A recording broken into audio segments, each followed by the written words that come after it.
Welcome back, everyone. Thank you for joining us here and also online. Our next program here on the World Conservation Forum is about dilemmas to solve and foreseeable challenges in wildlife management and conservation. And we have a wonderful guest now. We had a few minutes to talk backstage, and he's such a wonderful personality. He's well-known and also very creative, and actually a wildlife biologist. And currently he is the president of an NGO called FAUNAM. And he dedicated his life to nature conservation. And please welcome all the way from Mexico City, Ramon Perez Gil Salcido.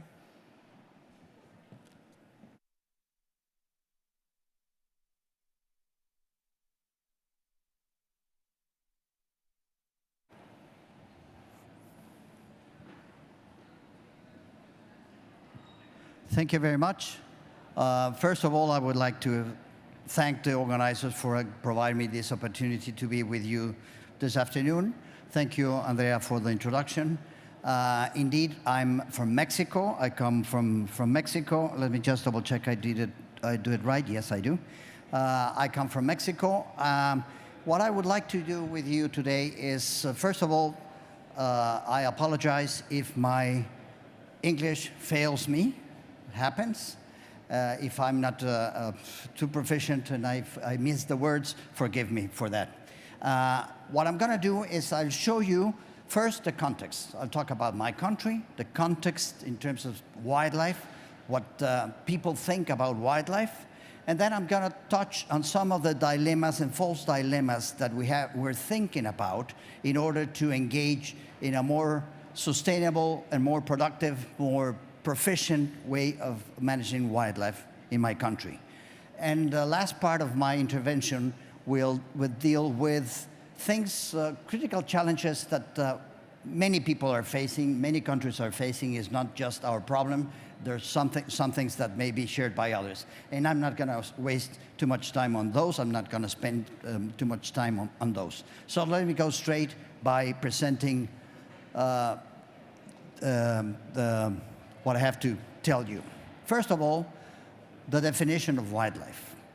When you ask people in Mexico what they think about wildlife, most people will talk about species that are found in zoos. So it's basically animals and basically large vertebrates that live in zoos. Rarely people can think of plants, and almost never about aquatic species. So this bias, presumably innocent bias, is causing a lot of problems when it comes to enforcing policies, to adopting policies that we need to adopt in order to take care of species in our country. So it is a great problem because politicians hear the public outcry, think it's a good idea to impose a given policy, and then the policy cannot be applied throughout the whole spectrum of what wildlife is about. Because legally, indeed, wildlife is properly defined. And it includes not just terrestrial, but also aquatic, plants, animals, and also invasives, and even the so-called feral animals, those that have escaped the control of men, previously domestic, that have become wild in a way. Wildlife in Mexico is indeed a resource that we are mistreating in many ways. It's truly forgotten, both in budget and regulations. Nobody thinks about it. We're not too many people interested in wildlife, exerting pressure to put it in the radar. It's very difficult to get people informed and convinced or interested in wildlife at all. It's undervalued. It's very undervalued. It's misunderstood. People tend to believe a lot of wrong ideas. There are a lot of fake ideas about what wildlife is. Most children will ask, what is this animal going to do to me? That's the first question, instead of, I don't know, asking, what does it eat, or where can I find it, or how does it behave? The first question, and it has to do with education, has to do with, is it dangerous to me, and things of that sort. So it's misunderstood. It's quite unknown. Hardly anybody in Mexico knows the richness of our country's wildlife. We'll talk about it later on. Is mistreated, yes. Is, as I said, is forgotten in many ways in terms of regulation, legislation, and so forth. And so it's mistreated. It's mined, not treated as renewable. So whenever authorizations are provided, authorizations can be used 1, 2, 3, 4 times, and resource can be mined as if it were a mine and not a natural resource that is renewable. And so it's paradoxically overexploited, but at the same time underexploited. We're not taking advantage. We're not taking that advantage of the competitive advantage that we have, having as we have the wide variety of species we have. So as a consequence is underutilized sustainably, which is a major concern. Mexico's a mega-diverse country. I'm not going to wait too much time here, but Mexico is, with Colombia, among the fifth in plants, in vascular plants, second in reptiles, fourth in amphibians, fifth in mammals. So we do have a great variety. It's one of the few mega-diverse countries in the world. You can see in this drawing, which I see here and you don't. Yes, you do. In that drawing, the vast, the extent of the richness of our natural heritage. And of course, as part of the context, let me underline that Mexicans do recognize a use value on species to be used for, I don't know, to eat, for example, a trade value to trade the skin or part of the animal that was used. Existent value, just the presence of the animal is important for cultural reasons, for the beauty of the animals, and also the potential or option value they do have. So more a biological, ecological nature.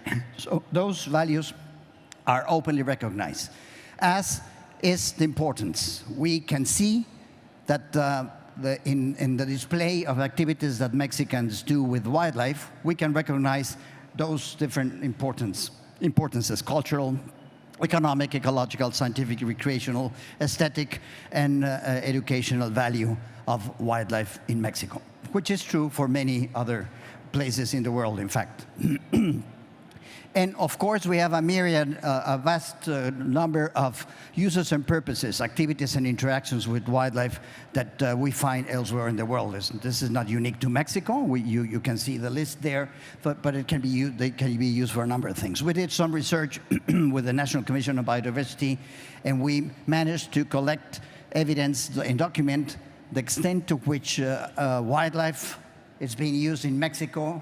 Vertebrate, terrestrial vertebrate species, we found that there are 90 displayed activities on them in Mexico in particular. So we have today and historically have had direct and indirect uses: personal, individual, family, community, the plucking of the feathers to produce a lot of things, or the eating of the animals, the collection to be eaten.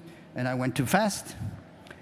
No, today, yes. So we have other uses, non-commercial, commercial. Pellets are being used for many, not pellets. Pelletería is the name in Spanish of the art of using skin to produce wallets and the like. That's why I made the mistake. So anyway, there are a lot of things that are being used. Another consumptive, non-consumptive uses. So what I'm showing is a variety of the uses of Mexico. And nobody in the region is surprised of the need to do things differently in our country. As I said, it's an undervalued resource.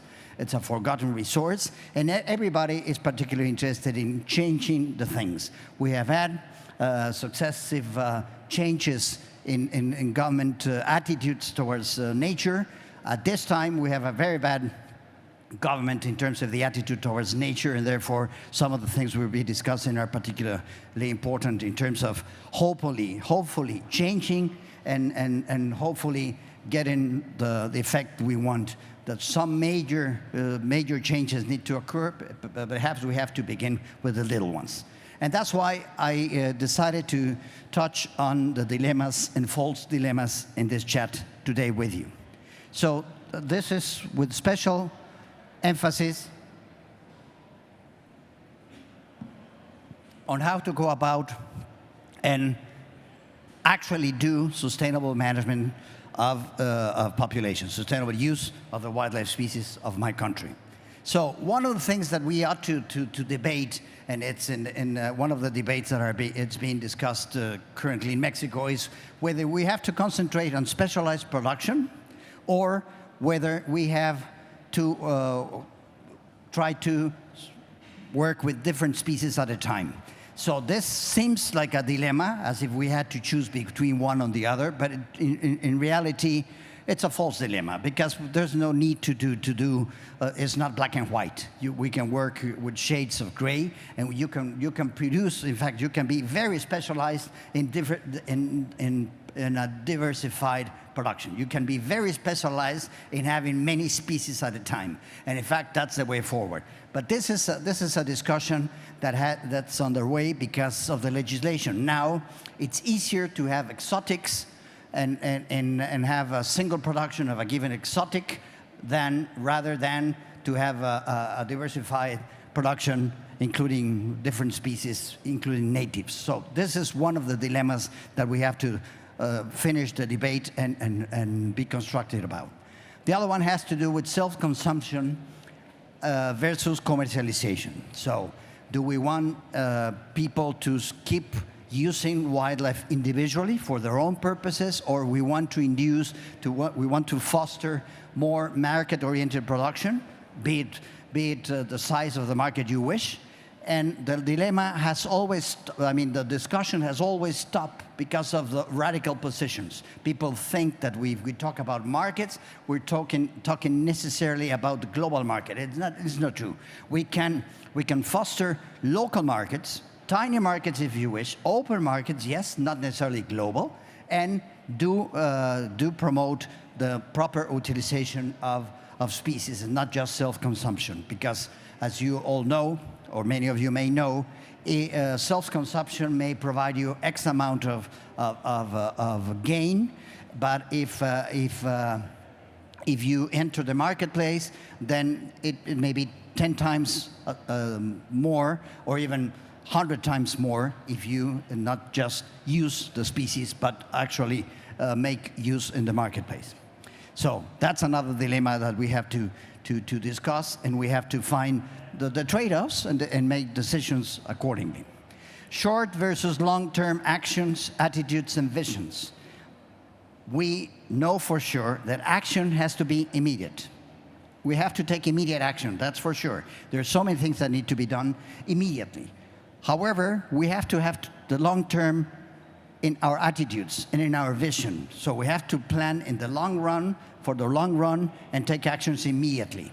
This may sound silly, but some of the long-term that we're talking about, it may be 50 years, 40 years from now, not necessarily just the short-sighted version of the governments that are going to stay in the office for 3, 4, 5, 6 years the most, and their long-term for them is 5 years, which is silly in terms of nature. It's very dumb, not just silly, it's dumb. So we have to think about this, because we cannot, which is something we do often, have plans that this is going to happen shortly after whatever needs to take place beforehand. So we have beautiful plans, but not action-oriented.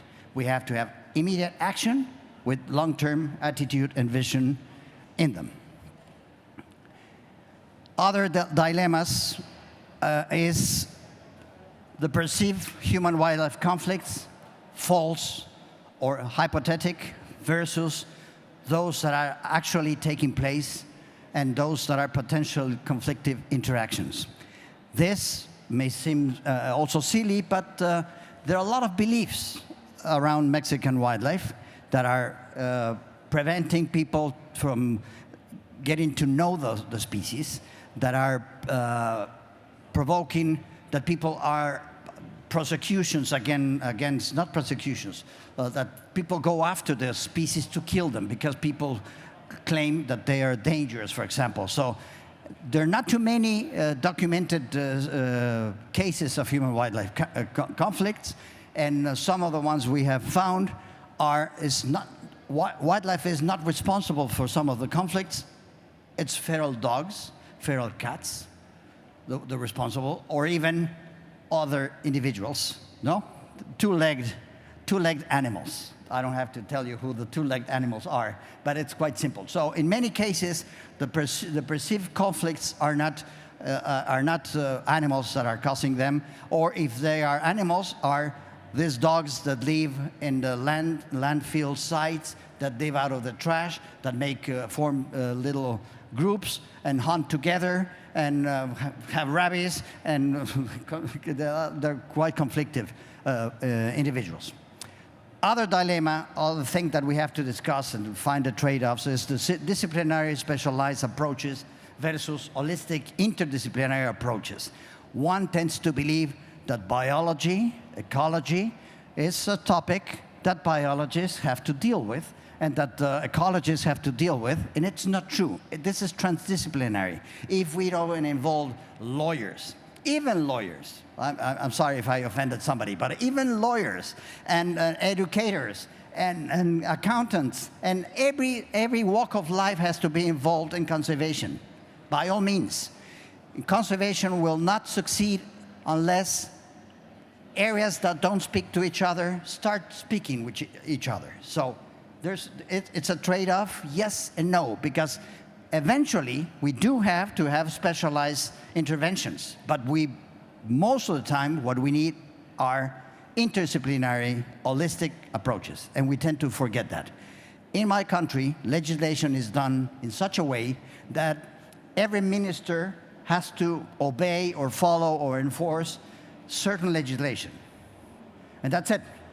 But what about these matters, ecological matters that are cross-cutting? There's not well, there is a law, ecological law, but people say it's the law. I mean, it's the Ministry of the Environment, the one that has to enforce that, and the one that has to follow that, and the rest, we can do whatever. So, now you understood how silly it is. Another dilemma, another thing in which we have to discuss is, most of us conservationists love pristine environments, love pristine nature, and we hate urban sites. We love the wild, we love to be outside, and we hate to wear ties. We hate to be in the cities. We rather be outside. Well, we have to understand that the world has become more urban. 70% of Mexico is now urban. Of course, we have the biggest city in the world, 22 million people, twice the size of Hungary, just in Mexico City. So we cannot forget that simple fact. It's becoming more urbanized and the habitat fragmented, and therefore we have to balance the whole thing and the approach and start entering a field that I dislike, but we have to enter, which is nature in the cities, nature and species and urban conservation and things of that sort. Tree planting, reforestation as the prime activity versus proper restoration, site-specific. We tend to believe, politicians tend to believe, that if we plant trees, we're serving the planet, we're combating climate change, and therefore, if we have a natural pasture land like those shown in the picture, we have to correct this situation. We have to do something about it. And we plant trees. Single species, doesn't matter. And we plant them in rows. And these were natural grasslands. So we're not doing any favor to nature. We're doing quite the opposite. We're creating more problems than the ones we're solving. We have to change some of the mindsets of people that are willing to do the good, but they don't know how to do the good. Another example is saving the turtles that come and nest in our beaches.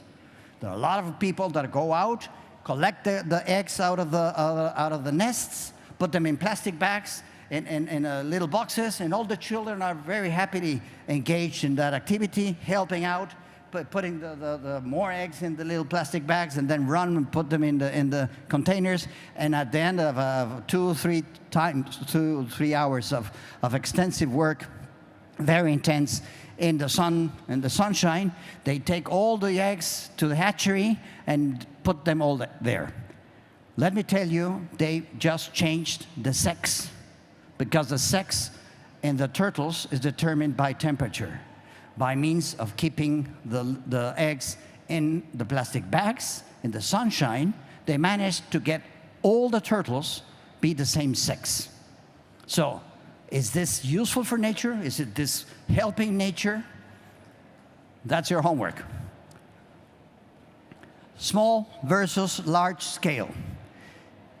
Do we have to do this? If we have to do something, do we have to do it large scale because we're in urgency? Do we have to do it right now and fast and large scale? Well, again, it's a trade-off. Should we use species at large scale that we can see in those two examples of the cobras being exported or the turtles being exported? Do we have to work at that scale, or should we work in little scales and so forth? What is sustainability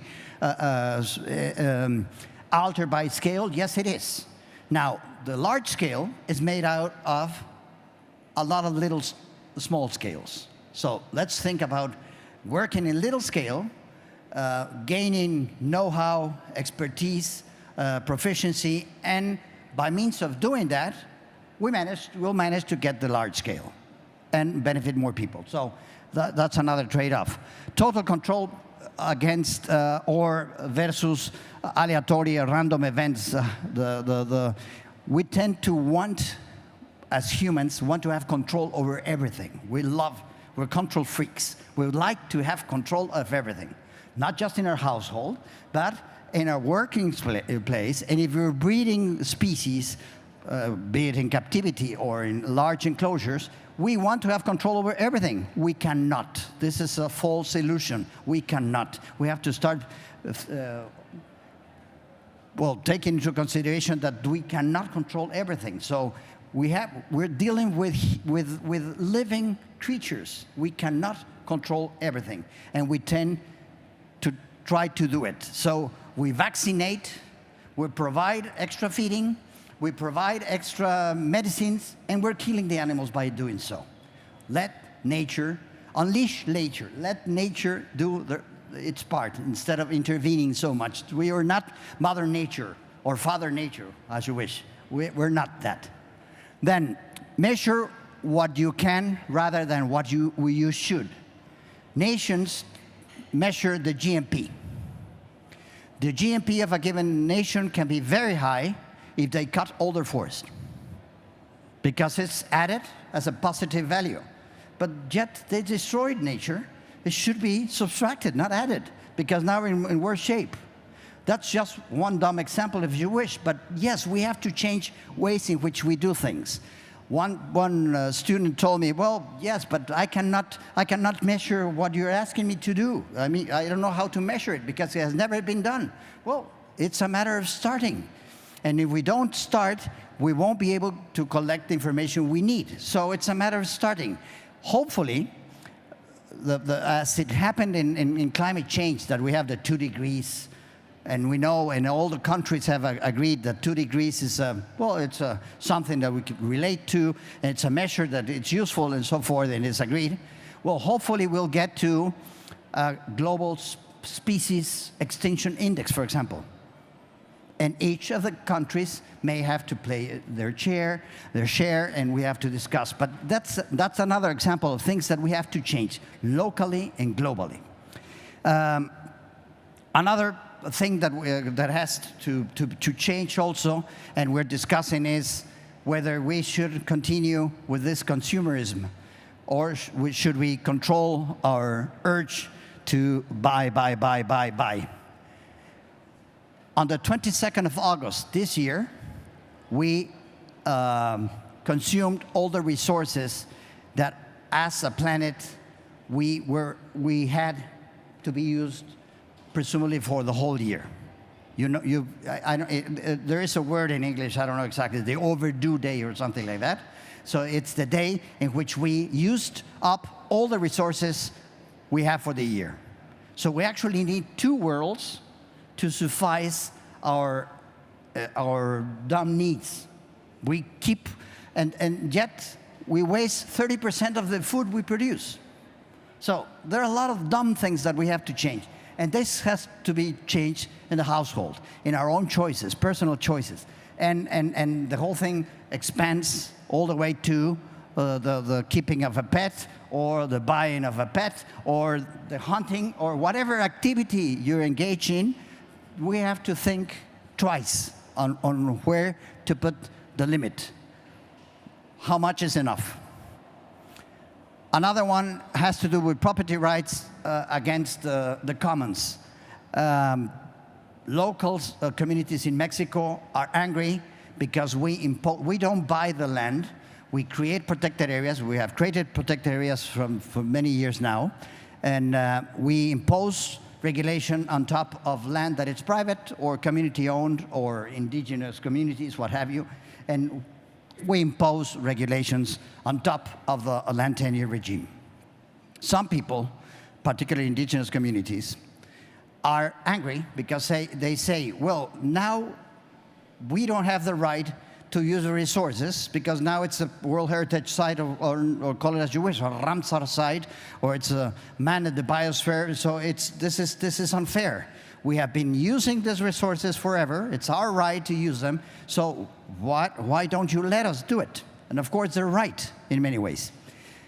I told you at the very beginning, when we talk about the definition, the public outcry, imposing policies, and this is what has happened. Some activities have been banned from protected areas, and then the local communities that have always had the right to use those resources are not able to use them any longer. So we have to have, there's a trade-offs. We have a saying in Spanish that I'm gonna translate freely. If you have the image of a saint, so to speak, or an image of a religious image that you're worshiping, you want to put a candle. You lit a candle to have close to the saint, so you can see it in the night, and it's like but I don't know exactly how to say it in English, but you understand. You put a little candle in front of the image. We have the saying in Spanish says, "Don't bring the candle so close to the saint that you'll burn the saint, but not too far that you don't light it." You see? Ni tanto que queme al santo, ni tanto que no lo alumbre. So it's a trade-off. Where do you put the light? Don't burn it, but let us see it. So this is in fact what we're talking about when we talk about these dilemmas or false dilemmas. Talking about access, 60% of those 90 activities I mentioned are not regulated. Not regulated by law. They occur. Some of them are regulated locally, communally, by the indigenous communities. They have their own regulations, customary regulations, but they're not in the law. So there's not a bag limit, but they still respect the bag limit. There are seasons when things can be used, and they respect that, but they're not in the law. And again, they're trade-offs. People claim that free access enables overexploitation, that it's better to have some regulations. It's debatable. And some people say quite the opposite, that we have to have free access, and then just the customary regulations for some of the communities. So that's another trade-off. Native species versus introduced or exotic species. Legislation in Mexico favors the use of exotic species, not of native species. Hence, people are introducing species, exotic species, to ranch, to put in pasture lands, to reproduce against our own species. It's very dumb. And we have competitive advantage with our native species. I mentioned the richness of Mexico. We know there's a market hungry to get Mexican species. Mexican species are traded all over the place, heavily traded in a bad manner, illegally traded, and this could be legal. This could be legal. We have 13,000 centers that are called wildlife management centers, and 13,000 registered, legislated, with a management plan that they could produce species to be used in many ways that are regulated, properly regulated. They could export everything regulated, and then we keep information, records, and we can inundate, let me put it that way, the market with Mexican species. That is not going to be, it's not going to be illegal. It's going to be very legal, of course. And we can prevent poaching by using our own species and promoting the presence of our own species instead of banning, and we know that bans usually cause the opposite.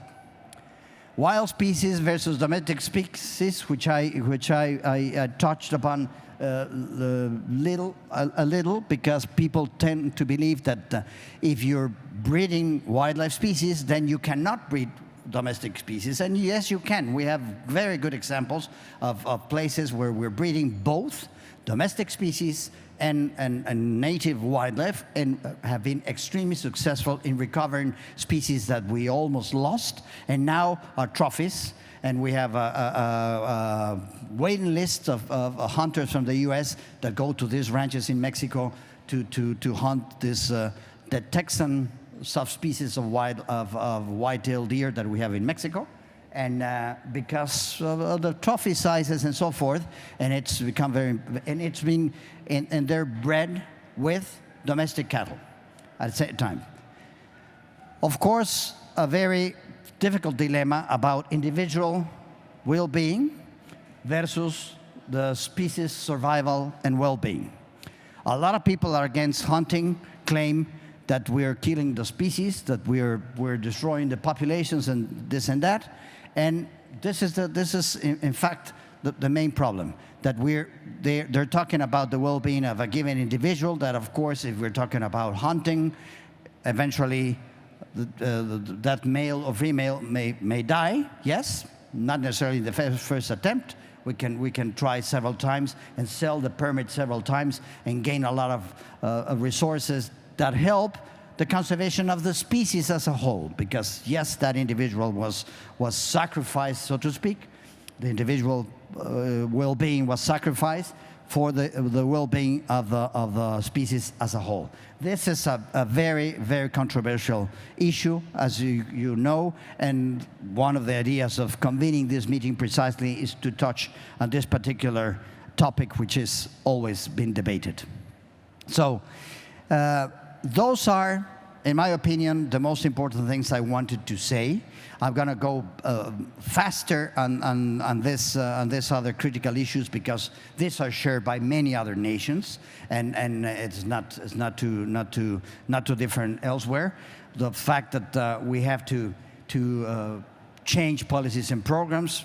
You can change the word Mexico there and put Hungary or Slovenia or Slovakia or you name it, and it's probably true.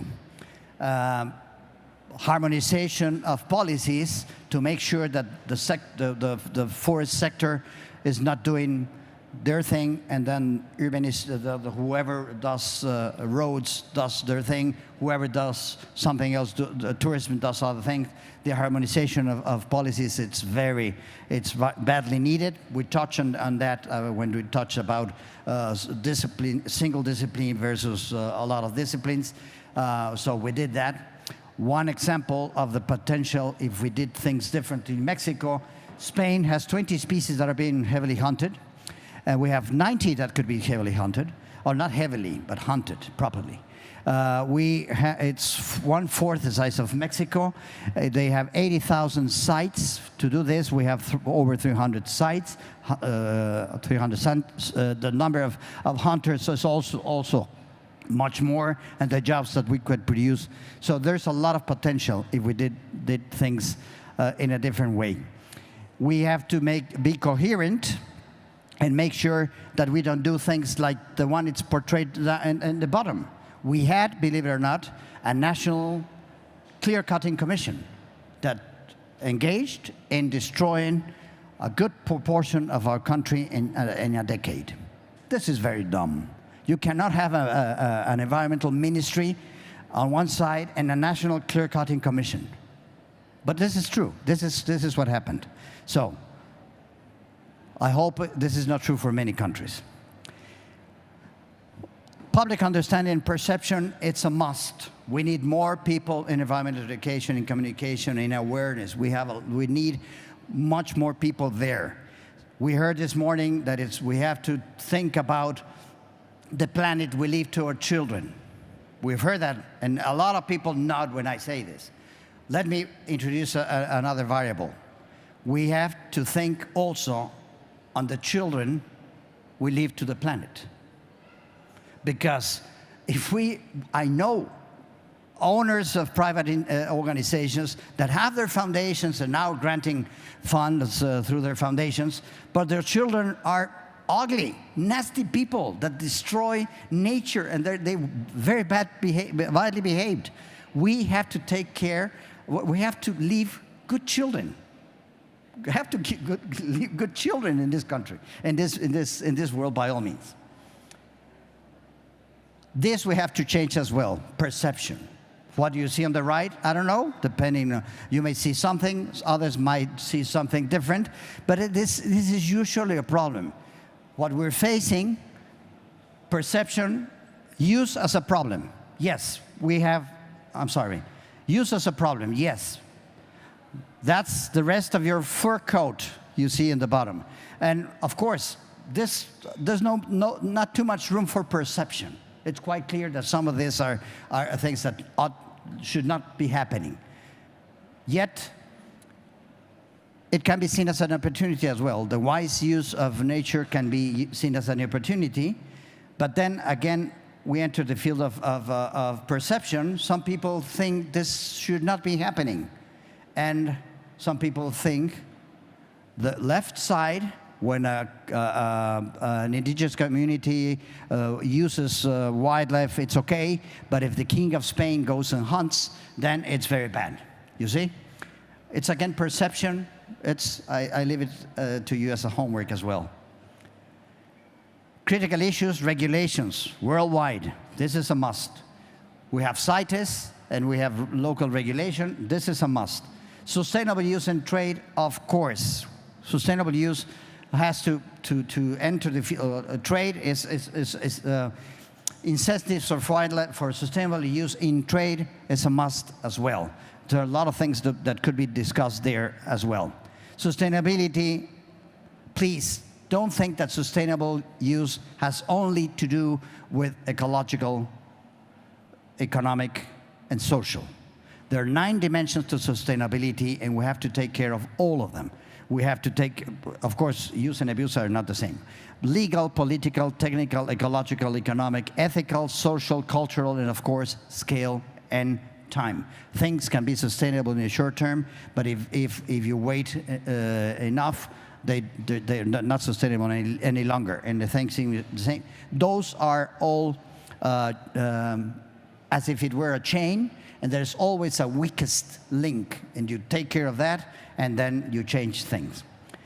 Mexico, as I said, is engaged in wildlife trade heavily. I'm not going to stop in discussing this, but it has to do with many species, many modalities, many actors. It's quite a complex issue. And so another one is budget. Of course, it's a critical issue. Everybody knows about. We need more human resources worldwide dealing with these issues. Innovative organizational schemes, of course, more relationships among us. Decisive and strong measures to stop destruction in the shortest term possible, by all means. And the last one I want to underline, it's already underlined, but we have to let nature do its part. We're not Mother Nature nor Father Nature. And if we leave nature do its part, it's impressive how well things turn out. So don't introduce necessarily species if you don't know how to do it. Let nature do its part. We have to touch on the pandemics, but I'm not going to waste your time. I just want to read this last sentence. This has shaken us. My concern is if this force, the force of this shake, this quake, is enough to beat the inertia and temptation of going back to where we were. We have to change. We have to think about these dilemmas and false dilemmas. And thank you very much for your attention. I wouldn't dare pronounce the first one. It has 3 O's with umlaut.